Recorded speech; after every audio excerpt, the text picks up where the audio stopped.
Hi everybody, welcome to a Retro Encounter mini-sode on the game Root Double Before Crime After Days Extended Edition. That's a mouthful.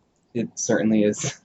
I am I am Davi Tesnovich, and I am here with my good friend Robert Fenner. Hello. And Robert has not actually played Root Double Before Crime After Days Extended Edition. I did a review for this visual novel. It's up on rpgfan.com if you'd like to go read that. Um, but Robert is familiar with a lot of this director's previous works and related visual novels, and I would like to talk to him about whether or not he should play Root Double. Sounds good. So, what's your experience with director Takumi Nakazawa's previous games? Um, I played, I think, almost everything that he's done so far. Oh, Um, wow. yeah, Okay. I played. Well, I played Ever 17, Remember 11, IO, and now Root Double. I did Hmm. not play Never 7, and or nor Riven 18. Yeah, I don't think he was involved in that one. Oh, okay. I think that's just Uchikoshi on his own. But that one looks really good. I'm interested in it. Yeah. Hmm. But I think your experience is pretty similar, right? Yeah, I've played Ever 17 and Remember 11 and IO. I think all of these games have some very, very interesting ideas, but I think they get a little bit too bogged down in uh, some of the more, dare I say, unimportant slice of life aspects, or just very, very long, meandering conversations that don't seem to go anywhere. Um, and I kind of feel like the bad kind of outweighs the good some of the time. I feel like a lot of editing would be in order to make these more appealing and playable to me in particular. Sure, I absolutely agree. But I think they do have very, very good ideas, and I like what they're setting out to do. Definitely. To be really reductive, I'd say it's a little too anime. Yes. It gets bogged down in its tropes, and I don't know, like a lot of the pathos that's really common in like subpar anime. It really doubles down on those elements, and I think tries to make them good in a really earnest way, which is a little endearing. Hmm. Um, but I don't think that totally pays off in the end all the time. Hmm. But yeah, there's always super interesting ideas, and if anything, I find myself more upset about wasted potential. Like you said, they could use a lot of editing. Then I'm upset with the overall experience. Hmm. So, like, what are your favorites of Takumi Nakazawa's, and what do you like about him and his works? Uh, I like references to well, it goes beyond references. I like how he touches upon thought experiments and aspects of hard sci-fi and looking at the human consciousness and psychology and that kind of thing. I think out of all the ones I've played, I think Remember 11 is probably my favorite. The body swapping between the asylum and emergency cabin. Hmm. Uh, yeah, I think that had the most going for it. I really wanted to like IO, but I got very, very tired of that game quickly. For all of the interesting ideas it had, it felt like there was just too much. Um, this guy obsessing over his sister and then going to his school to give the nurse a massage. That's That just kept happening. to go on a little bit of a tangent. That's not the end of it with IO. Like I like that game in the end, Yeah. but like besides the slice of life stuff that really got you up worked up, he goes pretty deep into like Gibsonian wankery. Oh, really? Yeah, and like I liked it for a little while, but then like it gets really brought to the forefront and just like used up really quickly Oh. over the course of that story. Um, but yeah, he there's a lot of really cool ideas, Mhm. and it's a lot like pre-Golden Age sci-fi in that like Hmm. sometimes they focus a little too much on the instruments, um, but then I kind of like it's that kind of thing. yeah, me too. I feel like that's my favorite aspect. Whereas I feel like we agree the weakness is kind of like when they kind of dive too deep into the characters using these like fantastic gadgets. Hmm. Um, like at some point, like you're more bought into the science and the weirdness than you are these like usually uh, really poorly represented anime tropes. Yeah. Like everybody seems to love Ever 17, but the thing that sticks out the most in my mind about that game was the multiple paragraphs of playing Kick the Can. Oh boy, yeah. And If it you was had to, just a little bit shorter. that game could have been served by being a lot shorter. Mm. Well, case in point, 999 is basically the same thing with some tonal changes, and that's probably one of my favorite visual novels. As far as tonal changes go, like you said, Remember 11 was probably your favorite of his, and I feel like Out of those, yeah. yeah, I feel like it's the least representative of this director's weaknesses in terms of in such as that it like has pretty good pacing, um, Yeah. and like the anime side of it is more regulated to just like offhanded humor and Mm. like I feel like that serves it a lot better than diving like too deep into these like really tropey character backstories and stuff that he does in games like Ever 17 and as you're about to find out, Root Double. Yes. Okay, so um, Root Double is oh okay. So there's a kind of a private government city in the middle of Japan, and it has like really high level scientific research, and as such, they have a really advanced nuclear facility that powers this like project civilization. Okay. And so that really like I bought into that really quick, and like you're familiar with like the tips section in PC visual novels. Boy, am I. So I've never really dove too deep into them before, but Mm. like there was consistently things like I felt a little ashamed of my ignorance, but like a lot of the times when they were talking about like the dangers of nuclear radiation and like how nuclear radiation is measured and like the instruments and like the effects, like I was pretty ignorant to a lot of that stuff. And like the tip Okay. section, from the tip section, like I feel like I kind of have a vague understanding of like the Chernobyl disaster. Oh, Like, wow. yeah, Okay. it gets like there will be like a couple pages, and like they'll just like use something simple like millisieverts to deliver like a small little factoid about like a real life disaster, just so you have a reference point.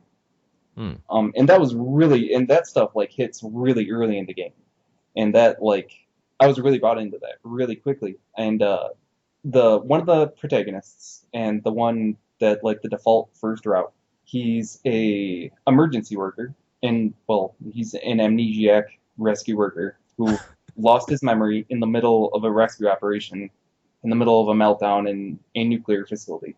So that's like a worst case scenario, maybe, probably. Yeah, for sure. Um, Has he lost his memory in the middle of this meltdown, or is it something that happened before the story started? oh no, it's in the middle of this one. Oh Is boy. the start of the game is like, all right, we're going in, guys. Okay, this stuff is going down, and then he has a confrontation with a like an antagonist character, and then he like comes out of a like a short coma thing, or I guess it's just a he passed out. Yeah, Yeah, and he wakes up, and that's basically the start of the first route of the game. Um, that's a very strong start. It is, and it's a really good reason to feed the player all this basic information about the disaster going on. So Mm. there's not like that dissonance there. I know a lot of people feel that amnesia is hackneyed, but I think this sounds like a very, very interesting way to employ it. Yeah, and the pseudoscience in the game really supports the way the amnesia happens. Like it doesn't feel like it was just like it's not a bump on the head thing. Okay, good. Yeah, so that's cool. But besides just like the nuclear disaster, like there's a lot of really hardcore firefighting stuff, like a lot of like infernos rolling over and backdrafts and like every like weird thing that fires can do, or like oxygen deprived air, like is like stuff that I've never really thought that hard about. Yeah. It's just really cool and interesting, and like that's I guess that's a really common theme with Nakazawa and with the Uchikoshi, who besides sharing a director writer role have co-written before. So I assume that they've shared a lot of notes, Yeah, I would imagine so. but they really like to just grab from a bucket of cool ideas or like interesting things and just like add them as small details in the overarching story.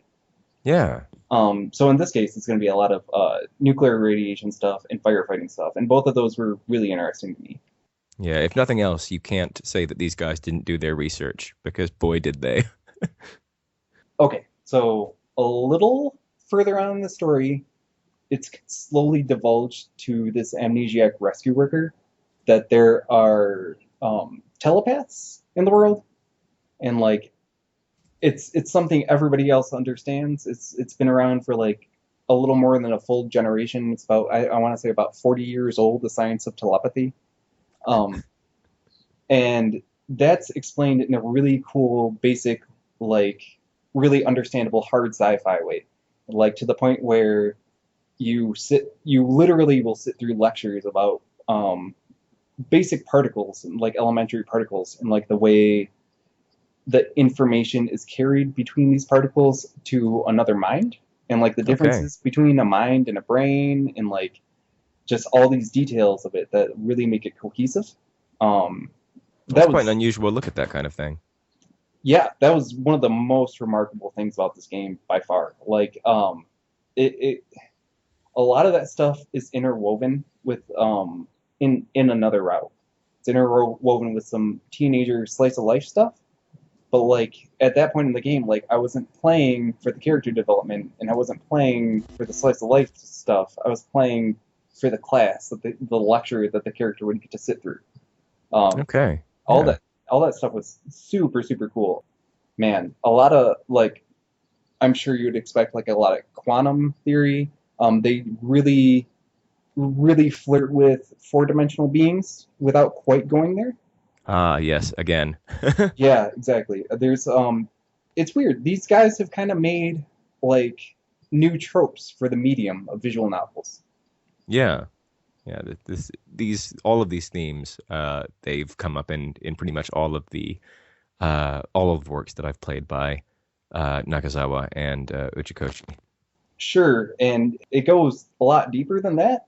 So in this facility with the nuclear meltdown and all the fires, and there's actually, as an aside, there's this really cool like fictional drug that these characters have to occasionally apply so that for an hour they'll be immune to a great deal of radiation effects. Oh, That's if really only it cool. worked that way. If only, maybe one day. I think the excuse was really like nanomachines. They break it down. Oh. Yeah, which I guess is fair when you're talking about breaking down radiation on an organic level. That's I don't know how else I'd try to explain that. But yeah, there's 9 people locked in the facility, and Okay. the facility's locked down for about 9 hours. It's and like the same disaster or a similar disaster happened in the same facility 9 years prior. Does this sound like anything we've heard before? It I like at when that info dump was given to me, I literally Googled to double check that Uchikoshi did not write this game, and Yeah. I went through a lot of internal struggle. Like, is he ripping him off at this point, It or sounds a little bit strange to do that, especially after the success of Zero Escape. yeah, I But do. it's not like they're not friends. I mean, they just collaborated on a visual novel last year based on the anime Punchline. So I mean, it's not like they're not talking. So Right, yeah, and they've uh like like I said, they've probably been sharing notes for a long time. I guess so, yeah. So But that seems a little bit too flagrant. I'm not sure how I feel about that. I wasn't sure about the source because I found it through a Google search on an old BBS. But some people were saying that Root Double was written mostly by New Blood authors, and then Nakazawa worked as an editor and director. Okay. So I kind of that made me wonder more like, is Uchikoshi just that um, influential in the medium that like this kind of thing is just going to be a trend for a while? Yeah. It's fine because like that stuff, that part of the execution is fine, and if you played the games before, it's a little bit of a side eye. Like, are you really doing that again? Like, and Yeah. the nine characters like 999 and Zero Escape, they're based on the Enneagram personalities. They do implement that in a much cooler way. They're more direct about it, which is, I mean, a plus and a minus. So what But sort of characters do we have, for example?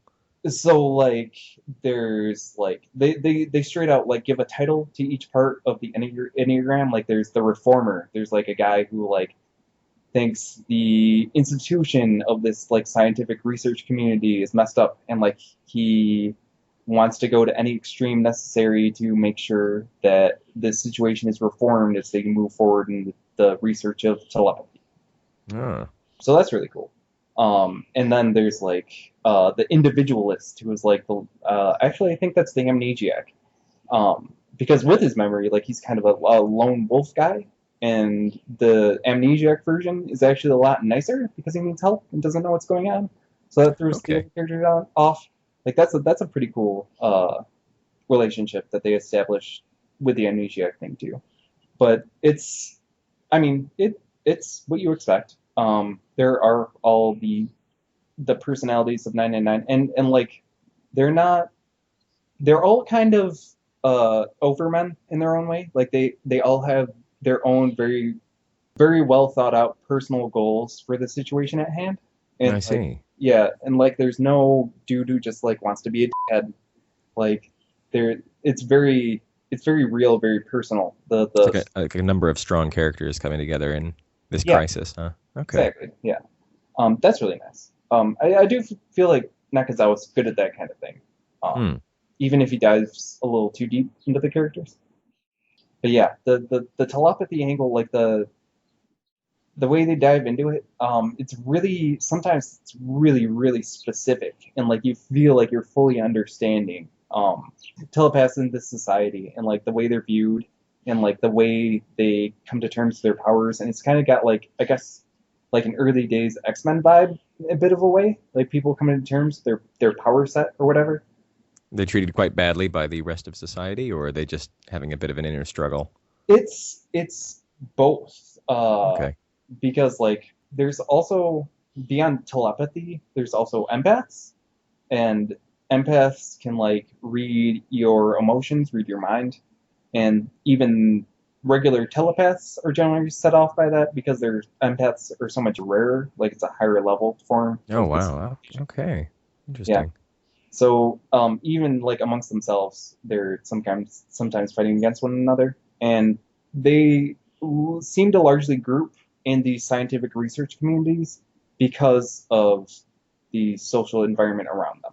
Like they think if I can just be around people like me, I'll be a little bit safer, and like there's that whole have and have nots kind of give and take. Yeah. That was kind of a theme in IO. I It know you. sounds like it's doing quite an in-depth and unusual thing in regards to that side of it. Mhm. But yeah, it's also like a really well produced game. The music is going to be really familiar if you're familiar with his other works because it's consistently the same composer, and it is exactly what you expect, but it's also not bad. Okay. The background art though is like I thought it was like remarkable. It's all really super high res, and like I mean I have a pretty good display that I was playing this game on, and I was just like constantly wowed. I would always be turning off the dialogue window just to like stare at the background art, like just the scenes of destruction, like the weird high tech facilities and stuff, everything. And there's a lot of it. There's a lot of nice use of color that I've seen in the screenshots that accompanied your review. Yeah, really, it's not what I was expecting to be looking at, given the set. It was nice. No, that was kind of one of my favorite parts of the experience. I don't know what that says, but it reminded me of when we were talking about Juniper's Knot, when I said like a visual novel can never really have enough art. Mm. Like this game, I feel like was almost there for me. Like the character designs were something else, and I was not a fan, but the background art was like amazing. And it would change with the times of day, and you'd get like a new piece of art, and I'd be like, man, this place looked great during the day, but it still looks really cool lit up. Oh, that's great. It sounds really dumb and simple, but stuff like that when you're essentially reading a book, I feel like that adds so much because I would always much rather see a picture than have like a paragraph of descriptive prose. And I know that's probably just my tastes, but that Hmm. I guess that's what you come to a visual novel for. Yeah, absolutely.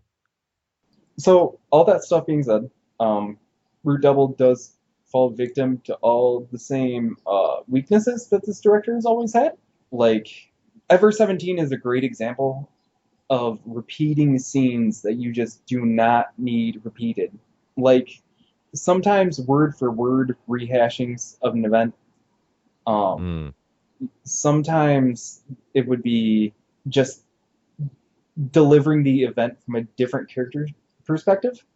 And it's like at some point you can just write it well enough that I understand that character's perspective without you telling it to me directly later on in the book. Mm. That was really upsetting to me. It almost felt like it was insulting my intelligence at some points. That's Um, the issue that I have with many of these titles. And I don't know whether it's just to fill space or if they really aren't giving their audience enough credit and are just trying to drill this over and over and over again into your head. I find it very frustrating as well, as I can tell that you do. it's the thing. It's there's so much ill will built up every time you sit through one of those repeated scenes. I feel like that's the primary feeling you're sometimes left with at the end of these visual novels. I mean, if it's important and you don't want your reader to forget, I would think that's what the tips section is for, as like a little portable codex that you can refer to at any time. So, I don't know, instead of just repeating the same dialogue or scenes over and over and over again, just put like a little summary that you can refer to if you want to. And then I'd feel that everybody would win. I'm actually super glad you brought it up that way because it actually still does that. Oh It gosh. will repeat the scene, and after the repeated scene, give you the tip section entry. And like, because I was so happy with the tip section from early on during the nuclear meltdown, I was trying to keep up on it and like trying to make sure I wasn't having any new entries just sit around unread. And like Yeah. when eventually they would just be rehashing a rehashed scene in the tip section, and like sometimes they'd give you like a couple more words of description and like try to pass it off that way. I felt like, and I do feel like it's a filler uh thing, or I guess I hope it's filler Yeah. more than it is just assuming that I can't remember stuff. I don't know. It's really This wouldn't fly in a regular novel. So, right, exactly. So on that note, uh, beyond repeating scenes, they would frequently give you scenes to serve the exact same point that many scenes had before. Like you already understand why like character X became a rescue worker. And like you understand like specifically the event that probably started to make them think about it. You have found out about when they started training to be a rescue worker. You know what it was like for them to train and to eventually get the job. You know what their early days were like in the job, and they will still go back and give you more scenes regarding their feelings about being a rescue worker, just in general. the sandwich he ate for lunch that day, and his wife forgot to put the mayo that he likes, and he had a sadness in his heart, and Yep, but I'm still a rescue worker in my heart, and that's what drives me. Like I know, buddy. I'm glad you understand. Yeah. So just and they do that for literally every single one of the nine characters. Like it's just beating a dead horse to death again. yeah. Undead Is horse. yeah, yep. It came back to life and they killed it one more time. They This got is a repeated problem that I've been having with this medium, and it's not exclusive to the works of Nakazawa, and it's yeah, it's why I'm now that I'm older and that I have less time, I'm kind of starting to have a little bit less time for visual novels that do this, and I prefer an experience that's maybe a little bit shorter but gets to the point, you know? yeah. On that note, I played through the first two Zero Escape games earlier this year, Yeah, and for the first time. no, I replayed them. Ah, okay. Um, just when the third one started getting exciting. Um, Hmm. and it was a bit of a crawl. I really liked in VLR how you don't have to go through any wasted scenes. Like Absolutely, you yeah. always are in a new scene in Virtue's Last Reward. Hmm. And that's really nice, but I still felt like it was a little too long. I feel like it's not as egregious, but it does a few too many flashbacks. Mm-hmm. And 999 similarly had the same problem, but I think I forgive that one because a full playthrough of that game, just to from start to one of the endings, is several hours fewer than playing the entirety of Ever 17, for example, which Ever, is it's like a 20 or 30-hour affair if I remember correctly. It's been I, years since I played it, but I remember just sitting there for ages. I remember it took me at least a week of that being the only thing I did for fun. Yeah. Um, yeah, gosh, I did forget to mention the way you make decisions in Root Double is really novel. Yeah, tell me about that. So, as I said, the characters are in the 9 points, the Enneagram personality, and they represent it graphically in the form of a geometric shape. And so you pull a point from the shape from the center out to the character, and like the closer you are to the character, the more sympathy you have for that character. And Okay. so they'll always present you with this graphic instead of just presenting you with a list of choices. And it'll range from stuff like if you only have, or if you're short one vial of the nuclear radiation suppressant, like whoever you give the least sympathy to is going to be the character that your protagonist doesn't support to get the vial. Oh, wow. Yeah, That's harsh. yeah, it is. And there's like more standard route choosy stuff, like when you break into a group, like the characters, like if you're breaking up into groups of two, you'll know that beforehand usually, and you'll say, oh, okay, I want to team up with this person. I want to get a little more backstory on this person, and that's kind of cool. It seems really superficial, but when you get to that graphic, and if you think about it just like without trying to gamify it, I feel like that's a really cool way to present how you're changing the story as a player. It's definitely different, and it sounds like a much more appealing way to handle that than, for example, the phone trigger in Steins Gate, where you Uh, select the text messages. Think that was like similar kind of sentiment. Let's make our choices illustrated in a different manner, but I felt like that didn't work as well as I would have liked it to. And this sounds like a much more uh, enthralling way of handling that. I feel like it's so close to being a revolution. Like Yeah, seriously, sounds brilliant. well, in practice, it's not as great as it should be. Um, it's because like after doing it for so long, like you will see the outcome before you ever do your input. Um, Ah, and there's a couple, it's very few, but there's a couple that are super finicky. So it's like a scale of like 1 to 9, 1, 8 or 9. And like there were a couple that were like, you have to specifically hit 1 and 7 on these two characters. And that was frustrating. They were very few and far between, but besides that, a lot of them were too transparent. Like you would see the list in your mind when you were setting up this graphic. I feel like if they did a little more, like, or actually, I would say way more subtle things with this, that it would be just like really revolutionary for visual novels just to like here interpret my emotions about these characters into action for the story. That's a really, really cool idea and almost nailed. that's sharp. Yeah. The last thing I really want to talk about is the extend chapters. Yeah. Um, What exactly are those? so when you get the true ending in Root Double, you unlock the Extend chapters, and there's like a couple really cool canonical ideas in the way they like represent like the perspective that these chapters are delivered to you, and that just feeds back more into like the telepathy and weird science fiction stuff that I was talking about earlier. That was really cool. But in practice, once again, it was just rehashing like the essence of these 9 characters. Mm. Which I guess if at the end of this game you're looking for some omake, it's there, but like it's really not anything other than that. And like in a game that already did not need filler, like it.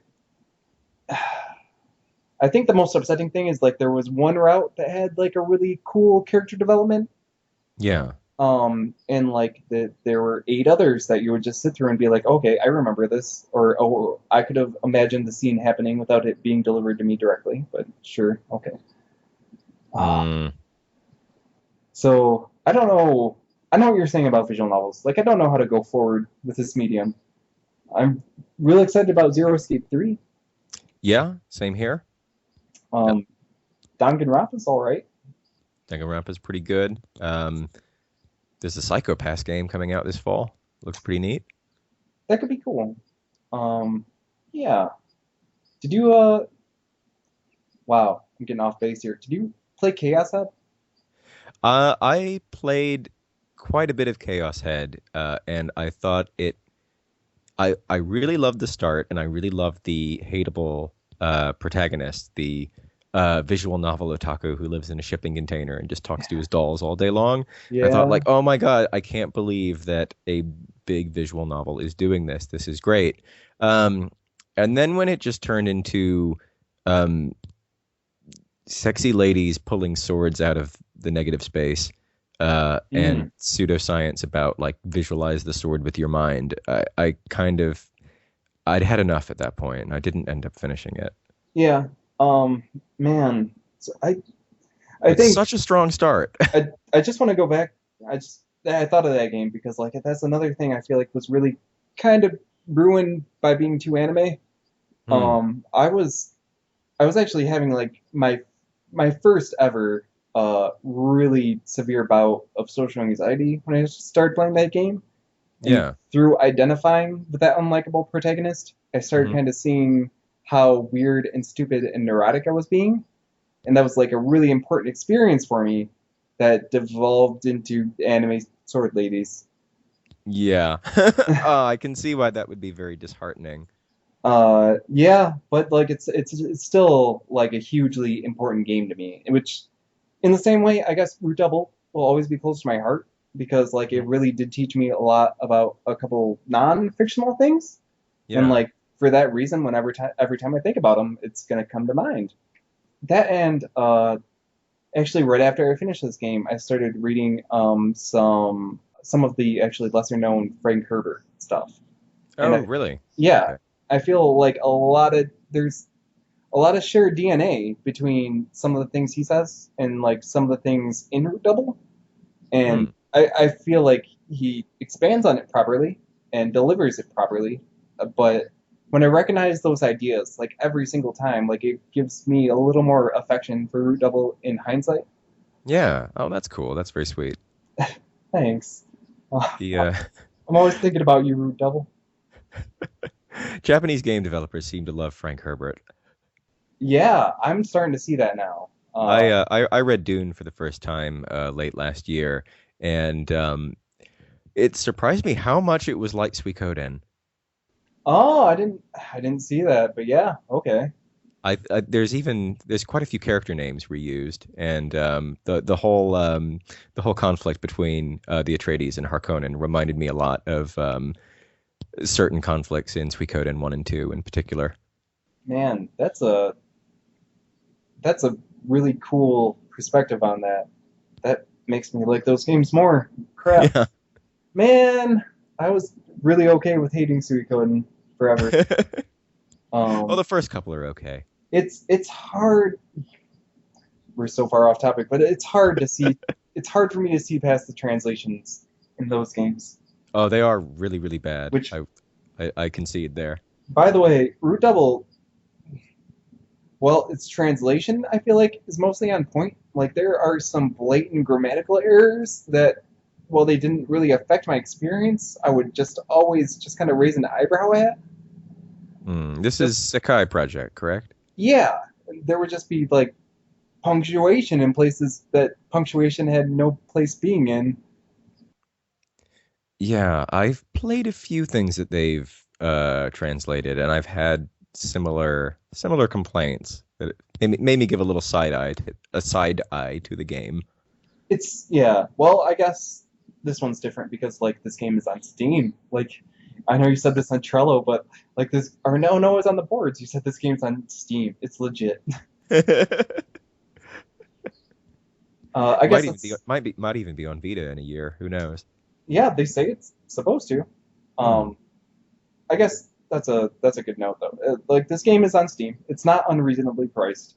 It's more than you'd spend on a book, but not much more than you'd spend on an audiobook. So I think that's fair. What is it, Um, about $30 or so? it was 30 when I bought it. I'm not sure if that was a Hmm. permanent price.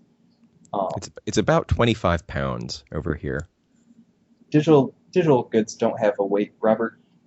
Uh, Oh, you got me.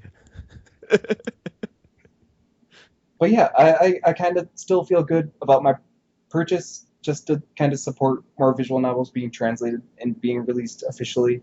I think that's a great thing. And I would love to see Riven 18 come out in the same way. Hmm. Yeah. I think the team that translated this were working on that. So maybe if this is successful, they'll be able to do that in an official capacity. I was closely following these guys before they went legit, and Yeah. according to their progress page, right before they went legit, they had totally finished the Riven 18 translation. They're working on quality control. Okay. And then they stopped because they apparently got a deal to go professional, legit, and Yeah. good for them. I'm happy about that. But if I mean, I guess the other issue is I think that the original publisher of that game may not exist anymore. So I don't know what Oh that means for Riven to come out in an official capacity if there's nobody to sign those rights to. man, that sucks. That I'm means not 100% certain on that, but I think that's a kid game, and I don't think kid exists anymore. I think you're right on both accounts. Man, that would mean that these guys going legit actually lowers the chances of me ever playing that. That sucks. Oh, oh well. Well, we could always learn Japanese. I I could. You're right. It's it's hard. Uh, so I hear that every day on Facebook I see someone complaining about learning Japanese. Yeah. Seems like It's a hard and it's expensive, and I I can't afford to do it at the moment. um. Oh, you'll be fine. I think. Yeah. Uh. Okay. So do you have anything else about Root Double you want to know? Curious about?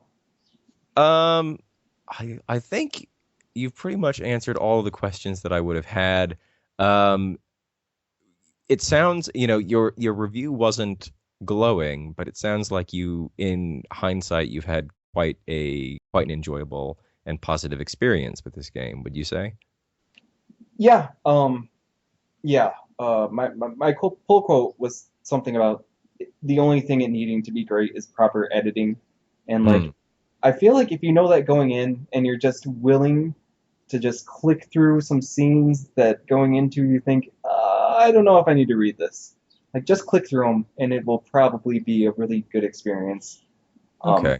I didn't want to do that because I knew I was doing the review and I wanted to like give it a really fair shot all the way through, and that's the biggest thing I regret about Root Double.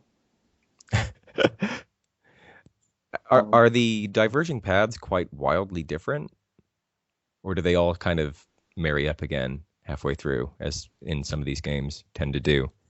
they're actually, aside from very rare instances, not very different at all. Like Oh, they almost all dead end into a bad end like immediately. okay. The upside of that being the bad ends that I saw were really good. I'm a Um, big fan of games with loads of bad ends. remember 11 had some really good bad ends too. Yeah. Can That can you give me a spoiler example of a few of your favorite bad ends? Sure. So the amnesia guy, when you are him, there's a point where paranoia overtakes everybody else, all the other survivors, and they tie you up in a storage room, and with no medicine to delay the effects of the nuclear radiation. So you're tied up there, and the bad end is like him thinking about being tied up. And his whole thing was, I'm not going to use the capsule. I'm gonna save it for them, and that'll prove my innocence in retrospect. And then like I think it's like 6 hours or something like that. He starts to get sick, and like eventually one of the characters comes in to release him, and then immediately dies. And like he goes out and like kind of checks the wreckage of what's happened to everybody else. That was really cool. Like I'm really into paranoid fiction. There wasn't much of that in Root Double, but there was some really good instances of it in the bad ends. Yeah, that sounds like a good one. It was pretty hot. Man, yeah, that was actually one of my favorite moments of the whole game was that bad end. Yeah, that sounds like Kara no Shoujo. That's one of those kind of awful endings. It was pretty much the worst, and like I can still see in my mind's eye him walking around with this full ampule, being like, guys, does anyone need this? What's going on? Why do you have bullets in you? Like what happened? Oh, severe. Yeah, I know we talked pre-show a little bit about how this guy also worked on one of the releases of Killer Queen. Yeah. One of the problems I really had with Killer Queen was bullet wounds didn't mean anything. That really upset me. Like people just get shot and like be walking around fine because it's a scene later. Don't worry about it. Yeah, Um, nothing really seemed to mean much in Killer Queen, I've got to say. I was short of like being completely blown up. yeah, yeah. No, Um, nobody really suffered for any of the tense and violent situations they got into. so no, yeah, Root Double does represent the gravity of things. Like there's like a couple guns in the facility, and like they're both really big deals. And like the effects of the radiation like carry on through that with that character throughout the course of the entire game. Like it's Oh, cool. yeah, lots of really cool, carefully planned stuff. It doesn't always pay off as well as it should, but it's satisfying nonetheless. Hmm. I guess my last question would be, how long is this game? Oh gosh, longer than it should be. I gathered that. Way shorter than IO. Man, I'm trying to think of what to compare it to. IO was way too long for me. It's hmm hmm. I screwed up my Steam clock on it because I fell asleep a couple times playing it. Happens to the best of us. I want to say probably I would guess 30 hours. Okay, that's not too bad. It was yeah, it should have been like 20, I would say. Hmm. But yeah, if you ever play this game, Robert, I kind of suggest you do, especially if it ever goes on sale. And just like if when you see a scene coming on and you're like, I think I know what's up, just trust in yourself. You do. You know what's up. Just click through the scene and you'll still enjoy Brute Double. Um, Probably more than I did. I gotta say, I think you may have sold me on it. I was very interested when I heard this was being localized in an official capacity, and then I saw who was involved in it, and then I got a little bit downhearted. But speaking to you about it, it sounds like it does a lot of neat things that are worth the ride.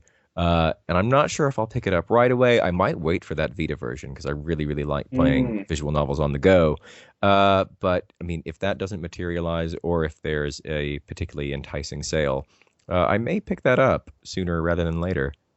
I would suggest thinking about the PC version because I don't know that background art on my big old monitor was Yeah. pretty nice.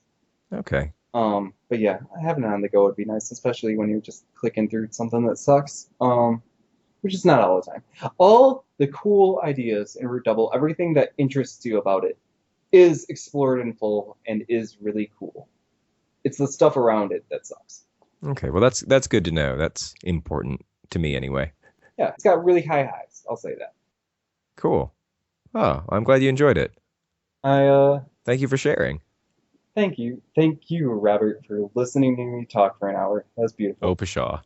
Thanks everybody for tuning into our Root Double Before Crime After Days Extend Edition discussion. Uh, We've been Retro Encounter we have been a retro encounter minisode. Me and of my a new game. of a well, this game technically came out more than a year ago, which is the cutoff line that Josh Curry drove. Uh, Okay. so yeah, it is a 2014 game. So here we are. Those halcyon days of long ago. And it'll run on your retro computer, I bet. That's a plus. Now that is what I need. So please come check out the Retro Encounter thread on our forums at rpgfan.com. And you can check out our Twitters if you'd like. I am Davy_Kaze. That's Davikaze. I'm Misanthrobob. I won't spell it out. You can find it. You can see me talk about games and sandwiches and stuff. Well, have a lovely evening, Robert. Well, have a lovely morning. Thanks for listening, folks. 閉じ込められた箱舟の中の日々記憶を探せば鍵は見つかるその場所にその時に出会えたことをどうか覚えてて君が見た光と私が抱く闇の狭間で合わせた手のひらに触れた奇跡 Why are we きっとこの世界の果て分かたれたルートが導いた回答その意味は Why are we alive Please tell me why 重なったルートは答えをくれますか過去と未来